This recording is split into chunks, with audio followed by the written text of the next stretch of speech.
তামিলনাডুত নতুন মুখ্যমন্ত্ৰী হিচাপে দায়িত্ব গ্ৰহণ কৰাৰ পিছতেই কাৰা পদক্ষেপ গ্ৰহণ কৰিছে বিজয় থালাপতিয়ে। ৰাজ্যখনত সুৰা বিক্ৰী আৰু ৱাইন শ্বপক লৈ জাৰি কৰা হৈছে একাধিক নতুন কঠোৰ নিয়ম। ইতিমধ্যে ৰাজ্যজুৰি 717খন ৱাইন শ্বপ বন্ধ কৰাৰ সিদ্ধান্ত লোৱাৰ পিছত পুনৰ নতুন নিৰ্দেশনা জাৰি কৰিছে চৰকাৰে। নতুন নিয়ম অনুসৰি ৱাইন শ্বপলৈ গ'লে লগত ৰাখিব লাগিব আধাৰ কাৰ্ড অথবা ভোটাৰ আইডি কাৰ্ড।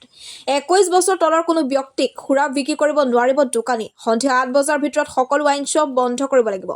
নিয়ম উলংঘা কৰিলে দোকান মালিকৰ বিৰুদ্ধে ব্যৱস্থা গ্ৰহণ কৰাৰ লগতে জেললৈ যাব লাগিব পাৰে। চৰকাৰৰ এই সিদ্ধান্তৰ পিছত ৰাজ্যজুৰি ব্যাপক চৰ্চা আৰম্ভ হৈছে। বহুতে এই পদক্ষেপক সমাজৰ স্বাৰ্থত ইতিবাচক বুলি কোৱাৰ বিপৰীতে আন একাংশই ইয়াক অত্যাধিক কঠোৰ সিদ্ধান্ত বুলি মন্তব্য কৰিছে। মুখ্যমন্ত্ৰীয়ে স্পষ্টকৈ কৈছে, যুৱ সমাজক নিচাৰ পৰা দূৰত ৰাখিবলৈ চৰকাৰে কাৰা নীতি গ্ৰহণ কৰিব। News desk report, AN live.